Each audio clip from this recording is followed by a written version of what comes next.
ஆபாசத்துக்கு தான் சிரிப்பீர்களா? கவர்ச்சிக்கு தான் சிரிப்பீர்களா? அழகுக்கு சிரிக்க மாட்டீர்களா? கவிதை கேட்க மாட்டீர்களா? ஒரு அழகான பாட்டு கேட்க மாட்டீர்களா? வெறும் ஓசையின் பெருக்கமா இசை? வெறும் அலங்கார வார்த்தைகளா கவிதை? அமைதியாக மழை பெய்து ஓய்ந்தவுடன் அந்த மழையில் நனைந்த ஒரு செடியை பார்த்து உன் ஆன்மா மலரவில்லை என்றால் நீ மனிதனாக பிறந்தே பலன் இல்லை என்கிறான் ரூமி. நினைச்சு பாருங்க, ஒரு சின்ன வைஃபை தான் பாராட்டுங்களேன். அவர் இப்படி பார்க்கிறாரு, பாராட்டிட்டு அப்புறம் யார் அனுபவிக்கிறது? இருக்கிற எல்லா சர்வீஸும் இன்னும் போகுமே. அவன் இங்க வச்சிருக்கணுமா அங்க வச்சாதான். கொஞ்சம் ரசனை. நல்லா இருக்குன்னா நல்லா இருக்குன்னு சொல்லுங்களேன். நல்லா இருந்தா சொல்ல மாட்டோமா? சொல்லித்தான் பாருங்களேன். நல்லா இல்லாததும் நல்லா ஆயிடும். அவள் சின்ன சின்ன விஷயங்களுக்காக ஏங்குகிறாள். அவர் சின்ன சின்ன விஷயங்கள். ஒரு ரகசியத்தை சொல்லித்தரேன் பெண்களே. புருஷன் எது வாங்கிட்டு வந்தாலும் கம்முன்னு ஓகே சொல்லிடுங்க. அதுல கரெக்ஷன் சொன்னீங்கன்னா அடுத்த வாட்டி அந்த ஆள் வாங்கிட்டு வர மாட்டான். வாங்கிட்டு வரதே பரவாயில்லன்னு வச்சுக்கோங்க, அப்புறமா கூட கூட்டிட்டு போங்கன்னு சொல்லுங்க. மெதுவாக தான் பார்த்துக்கணும். நிறைய பேருக்கு தெரியாது, என்னன்னே தெரியாது. பல பெண்கள் அடி வாங்குவாங்க, நான் பார்த்துருக்கேன். அடி வாங்காமல் இருக்கிறதுக்கு ஒரு உத்தி சொல்லி தரவா? ஒரு அம்மா சொல்லிச்சிங்க, 65 வயசு ஆகுது எனக்கு, இந்த அம்மா பாட்டுக்கு இவ்வளோ பேசுது, புருஷங்கிட்ட அடி வாங்காமல் இருக்கிறது எப்படின்னு சொல்லு. அவன் சொல்லிச்சிங்க, கிருஷ்ணகிரியில் ஒரு அம்மா. சொல்கிறேன் பாருங்க, கணவன் இடத்தில் எப்படி நடந்து கொள்ள வேண்டும் என்பதற்காக சொல்லுகிறேன். ஒரு கணவன் உள்ள வந்தாரு. நான் இப்படி தான் பேசுவேன். பேசுறதெல்லாம் ஆண்களுக்கு மாதிரி இருக்கும், ஆனால் பெண்களுக்காக தான் பேசுவேன். உள்ள வரார் வேகமா. ஏய், அது ஆரம்பிக்கிறதுக்குள்ள கதவை திறடினா அவன் கதவை திறந்துருச்சு. அந்த அம்மா, அது ஆரம்பிக்கிறதுக்குள்ள ஃபேனை போடு. அது ஆரம்பிக்கிறதுக்குள்ள டிவியை போட்டு. அது ஆரம்பிக்கிறதுக்குள்ள காஃபியை கொண்டு வாடி. அது ஆரம்பிக்கிறதுக்குள்ள ஷூவை கட்டிடின உடனே அந்த அம்மா கோவம் வந்துருச்சு. என்னையா என்ன? அது ஆரம்பிக்கிறதுக்குள்ள பானை போடு, காஃபி கொண்டு வா, டிவியை ஷூவர கட்டுமா, உனக்கு தொலைச்சின்னு உடனே சைலண்டா அவன் சொன்னானோ, ஐயோ அது ஆரம்பிச்சிருச்சின்னு. என் ஆயுதங்களை நீயே முடிவு செய்கிறாய். குடும்பத்தோட ரசனையோட இருக்க பழகுங்க. சரியா? மூணாவது, எனக்கு நிறைய கவிதைகள் ரொம்ப பிடிக்குங்க. கவிதை பிடித்ததனால் வீட்டிலே அமைதியான சூழலை நான் வரவேற்கிறேன். நான் ஒரு யூடியூப்ல இப்போ வந்துருச்சு, நான் பேசினது வந்துருச்சு. எங்கள் வீட்டில் இந்த மாதிரி தான் கூட்டம். நான்லாம் இவ்வளோலாம் சத்தமாக வீட்டில் பேச மாட்டேன். தெரியும் எனக்கு அங்கே எப்படி பேசுறது. இந்த மாதிரி 6 மணி கூட்டம் முடியும்னு சொன்னால் அவர் காரில் வந்து வெயிட் பண்ணார். நான் பேசுகிற ஜோரில் ப்ரோக்ராம் முடிச்சு எல்லாருக்கிட்டையும் உட்காந்து பேசி போய்கிட்டே இருக்குது. மணி 7. ஐயோ, இந்த ஆளை வர சொல்லிட்டு இப்படி ஆயிடுச்சேன்னு சொல்லிட்டு ஃபோனை திறந்து பார்த்தா 15 கால். ஐயோ, மெசேஜை பார்க்குறேன். கடைசி மெசேஜ் வந்து 1 செகண்ட் நவுன் இருக்கு. நான் போகிறேன். என்னப்பா பதில் சொல்லலாம்? சொல்லு. போ. சொல்ல முடியாத. லவ் பண்ணா சொல்லிடுவேன், கல்யாணம் பண்ணியிருக்கேனே. சொல்ல முடியாது, போன்னு சொல்ல முடியாது. யோசிச்சேன் சாரி சொல்லலாமா? செருப்படி தான் விழும். சாரி சொன்னால் செருப்படி தான். என்னடா எப்படா ஹேண்டில் பண்ணுறதுன்னு யோசிச்சு பார்த்துட்டு ஒரே ஒரு மெசேஜ் போட்டேன். அந்த ஆள் சொல்கிறார் போகிறேன். நான் சொன்னேன் வாங்க. பார்த்துக்கிட்டே இருந்தேங்க. அடுத்து என்ன பதில் வர போகுதுன்னு. வரேன். முடிச்சு போச்சா பிரச்சனை? அவ்வளோதான். கொலவெறியோடையா சுற்றுறாங்க வீட்டில் இருக்கிறவங்க? அப்படி இல்லை. நாம் நம்முடைய அன்பை வெளிப்படுத்தி கொண்டால் இந்த ரசனை நமக்கு இருக்கிறதா?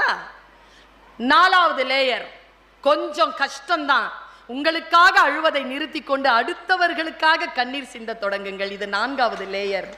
கொஞ்சம் அடுத்தவர்களுக்காக எல்லாம் உங்களுக்கே கிடைச்சதுன்னா அப்புறமா இப்படி. என் கிளாஸ் அம்மா அப்பா வந்து சொல்லுவோம், என் பிள்ளை ஃபர்ஸ்ட் ரேங்க். அப்போ மற்றவங்க எல்லாம் உங்க பிள்ளையே ஃபர்ஸ்ட் ரேங்க் வாங்கினா அடுத்தவங்க. இது அடுத்தவர்களுக்காக. 5th லேயர் சொல்றேன், do have connection with your creator. நான் பிலீவரா இருந்தால் கூட இந்த இயற்கையோடு ஒரு 10 நிமிஷம் உட்காருங்க. Just have connection with your creator. இந்த 5 layers வாழ்ந்து பாருங்களேன். ஒருத்தன் சொன்னா நான் யோகா செய்தால் சந்தோஷமாக இருப்பேனா, நீ யோகா செய்தால் உன்னை சுற்றி இருக்கின்றவர்கள் சந்தோஷமாக இருப்பார். அதுக்கு தான் யோகா. நான் நல்லவனாக இருப்பதனால் எனக்கு ஒன்று நன்மை இல்லை, அடுத்தவர்களுக்கு பல நன்மைகள். நான் இப்படி சொல்கிறேன், இந்த சகோதரி என்ன இப்படி சொல்கிறார் என்று சொல்லி நான் ஃபேஸ்புக்கில் அதை எழுதியே போட்டேன். யாராவது ரொம்ப அதிகப்படியான துன்பம் கொடுத்தா மன்னிச்சிருங்க, அதை விட பெரிய தண்டனை வேற கிடையாதுங்க. அவங்களுக்காக இல்லை, நீங்க நிம்மதியா இருக்கணுங்கிறதுனால. இல்லைன்னா அதையே போட்டு கொடாஞ்சிக்கிட்டே இருப்போம். நான் எப்பவுமே சொல்லுவேன், நீயும் நானும் பிரிந்து விட வேண்டும் என்று முடிவானதற்கு பிறகு உனக்கும் எனக்கும் எதற்கு பகை என்ற புதிய உறவு? எதுக்கு பகை? முடிஞ்சிருச்சு இல்ல, ஓ அவ்வளவுதான். நான் இன்னும் ஒரு சொல்லை உங்களுக்கு சொல்லித் தருகிறேன். நான் சொல்லுவதெல்லாம் உங்கள் உலகை நீங்கள் ஜெயித்துக் கொண்டே வருவதற்கு.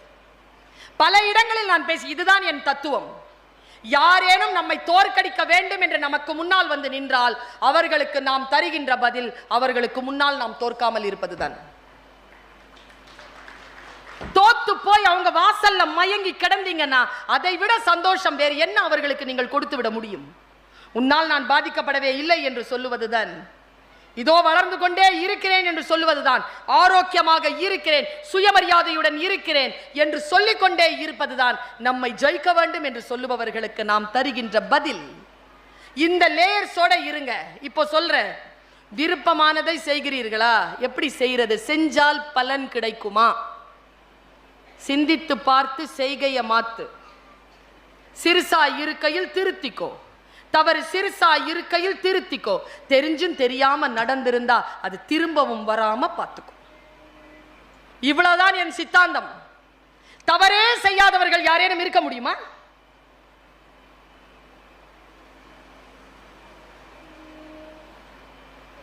யாரும் இல்லை. ஆனால் எப்படி ஜெயிக்கிறார்கள்? தவறு செய்து ஜெயிக்க முடியுமா? ஜெயிக்க முடியாது. ஒரே தவறை திரும்ப செய்யாமல் இருங்கள், அவ்வளவுதான். ஹூவரிங்கிற ஒரு வார்த்தையை சொல்லித்தரேன் நான் சைக்காலஜியில்.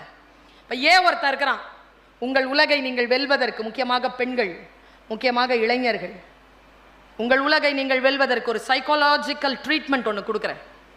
நான் சைக்காலஜி படித்தவன். இப்போ ஒருத்தர் இருக்கிறான், பி ஒருத்தி இருக்கிறா. இப்போ ஒருத்தர் இருக்கிறான், பி ஒருத்தர் இருக்கிறான், இல்லை ஒருத்தி இருக்கிறா, பி ஒருத்தி இருக்கிறா, யார் வேணாலும் நினச்சிக்கோ. ஏன் மேக்சிமம் ஒருத்தன், பி ஒருத்தின்னு வச்சுக்கோங்க, சரியா? இப்ப ஒருத்தன் இருக்கிறான், பி ஒருத்தி இருக்கிறா, பியை ஏமாத்திட்டான். ஹூவரிங் அப்படின்னு இந்த கொட்டேஷன், இந்த விஷயத்துக்கு ஹூவரிங்ன்றது பேரு, வேர்ட் காயின். அது அப்படின்னா என்ன தெரியுமா?